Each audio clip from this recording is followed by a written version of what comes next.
Bonjour les fanatiques, ou bonne nuit. J'ai réalisé un petit test de comparaison pour les deux appareils. À la mise en route, l'Atlas 200 a sans doute plus rapide que le HD-Line 200. Sûrement qu'il y a moins d'initialisation à faire, comme nous allons le constater plus tard. Je constate sur le chiffre 200, l'un s'est pas foulé la rate pour choisir un autre chiffre. Ça, c'est sûrement pour tromper les acheteurs. Parfois, dans certaines vidéos, vous allez entendre des petits cris. Ce sont des cris de petites grenouilles que j'ai en quantité dans ma cour. Constate que la partie supérieure de son une fois réparé, l'avion avait repris Les pixels sur l'écran de gauche, c'est une mauvaise connexion. Bon, j'ai rectifié le tir pour que l'image soit un peu mieux. mal effectuée est peut-être responsable de l'incendie. On voit qu'ici, le menu de l'HD-Line est beaucoup plus convivial que celle de l'Atlas.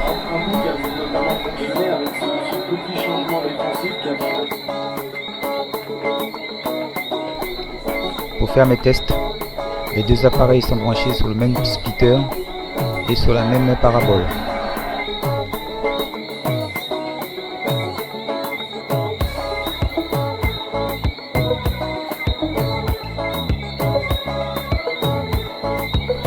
On voit aussi des différences dans le signal et aussi sur la qualité des deux appareils.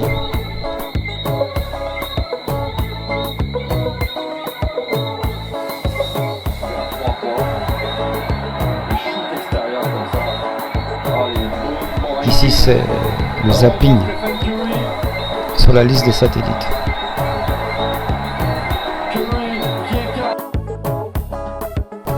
Bien, maintenant je vais faire un scan sur les deux appareils pour déterminer leur rapidité.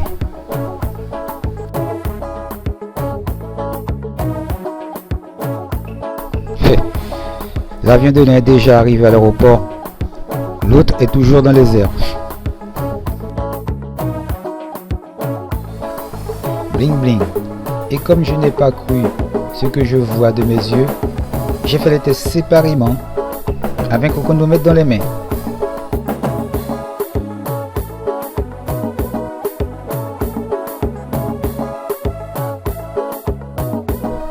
Il y a une grande variété de choix dans les sous-menus, aussi bien sur le HD-Line que sur la classe. Mais sur la classe, comment ça s'appelle ça encore là? Le réglage est beaucoup plus facile.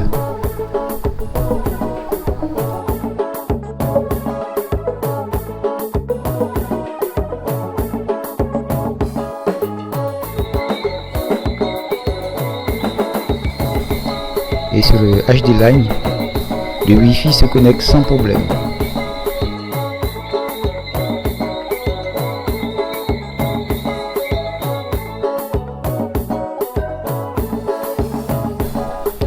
Aïe, sur le HD-Line, la bannière d'info se coupe en 5 secondes. Wow. Il faut réitérer sa demande vers un autre menu pour que la bannière reste fixe. Et le choix des informations est maigre, comme une peau de chagrin. Par contre, sur la classe, les infos de la chaîne sont en gros nombre. Je parle pour les fanatiques.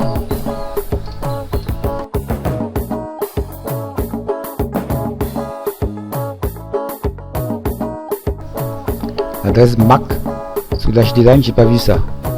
Problème pour configurer mon modem. Je suis obligé de prendre un petit logiciel pour essayer de trouver c'est quelle adresse MAC qu'il a pour configurer mon modem.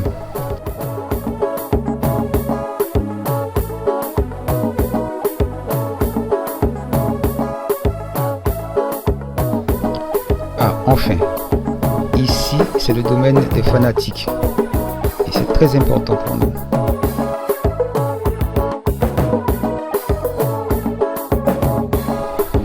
Ok, tous les deux sont faciles à configurer lorsqu'on est en mode client vers un serveur.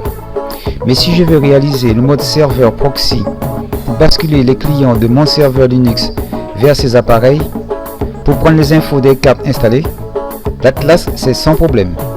Mais sur le HD-Line, pas possible. Pourtant je le vois connecté en proxy sur mon PC serveur Oscar. J'ai fait plusieurs essais même en déconnectant tous les autres émus. Déjà, le HD Line ne lit même pas ma carte canal satellite. Il indique inconnu. De plus, il ne possède pas de dongle ni de patch pour l'Amérique du Sud pour ouvrir Amazonas et Star One C2. Sur l'HD Line, l'enregistrement vidéo est correct. On ne trouve pas de petites saccades comme il en existe sur Atlas.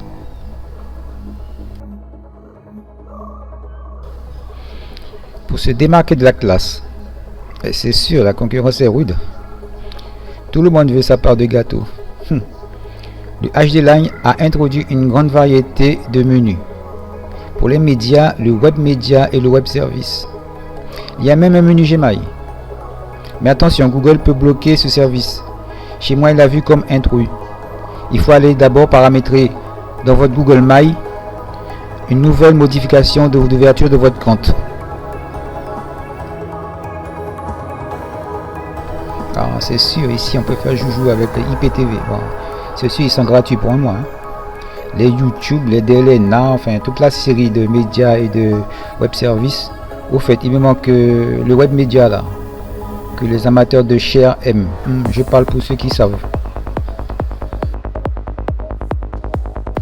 Ici, j'ai fait un test sur YouTube.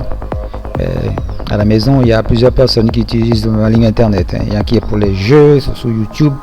Et quand je viens sur mon internet, je ne peux pas me connecter. Bon, il y a ceux qui savent. Ben alors, j'ai refait le test un matin très tôt. Et sur YouTube, cela fonctionne sans coupure, sans problème.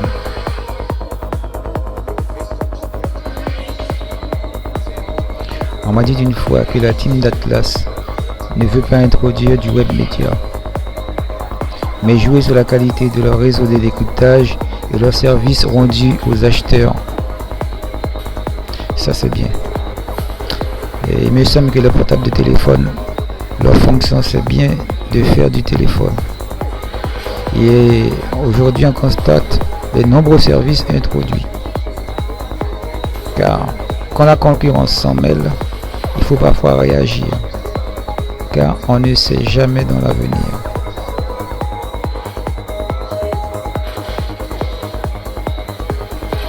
Il est vrai que leur service est de qualité sur les serveurs. HD Line est réservé que pour la zone Europe. La zone Amérique du Sud, on n'y trouve rien du tout.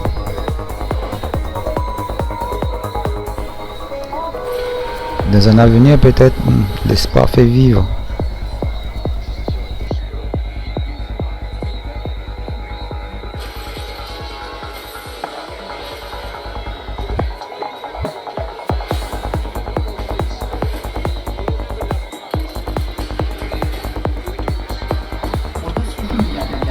Aïe, les sifflements des grenouilles sont infernal. C'est le bon bal combat et la chaleur chez les animaux par ici.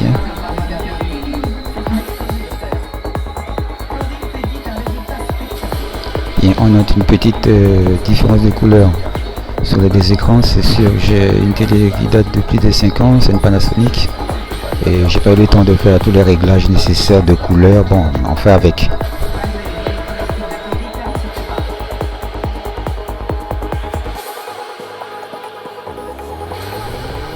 Ici, je réalise le test sur un signal qui est très faible, le signal de Hispasat que je capte avec une antenne de 2,40 m et le signal sur bruit est dans la zone des 4,5 à 5 dB. Très faible.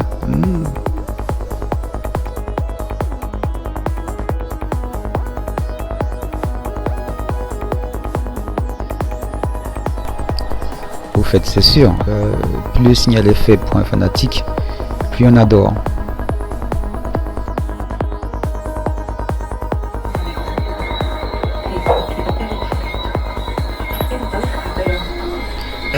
Waouh, les pixels!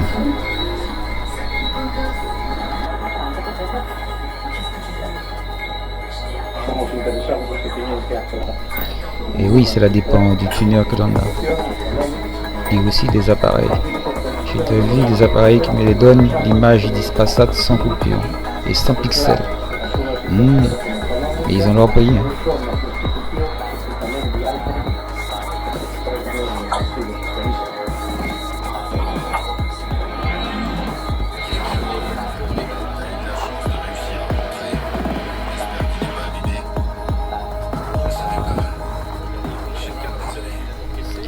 Avec mon serveur, l'Atlas son zapping varie de 1 seconde à 3 secondes. Tandis que le H-D-Line, il varie de 1 à 7 secondes. 1 seconde quand la chaîne a été visualisée une fois.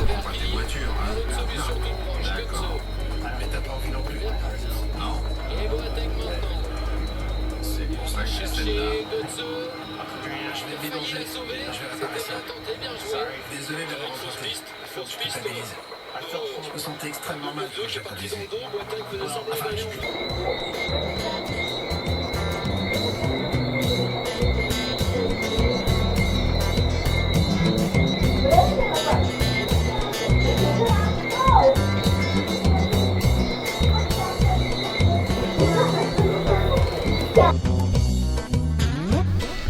C'est sûr que tout le monde ne va pas aller ouvrir les boîtes.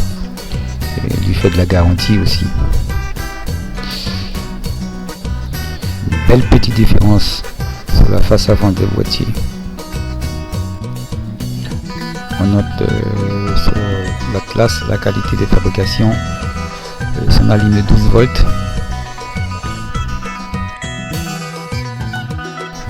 Et sur le H-D-Line, on aurait dit que la fabrication était accélérée. Il y a même des raccords de connexion et de Wi-Fi qui touchent la sortie fibre optique. Il n'y a pas d'adresse MAC sur l'appareil. Sur le H-D-Line, il y a un seul tuner, 2 entrées USB et une qui est amovible. Ça, c'est pas mal. La face arrière de l'Atlas 200 que j'ai modifié pour l'entrée USB et l'entrée 12 volts. Ensuite, pourquoi je n'y avais pas pensé à ça? Il y a une adresse MAC sur l'Atlas, mais sur le H-D-Line, inconnu au bataillon.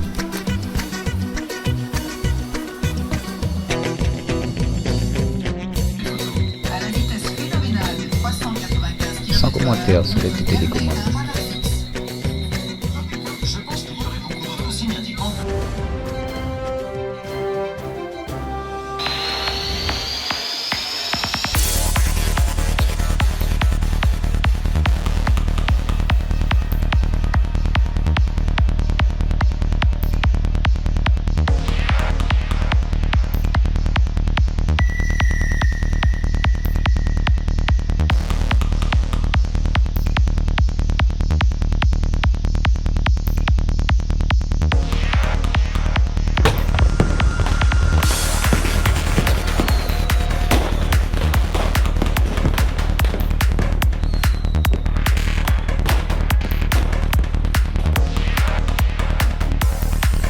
Je ne suis pas sur la zone Europe, mais je donnerai un plus à Atlas 200, qui lui possède le patch pour l'Amérique du Sud.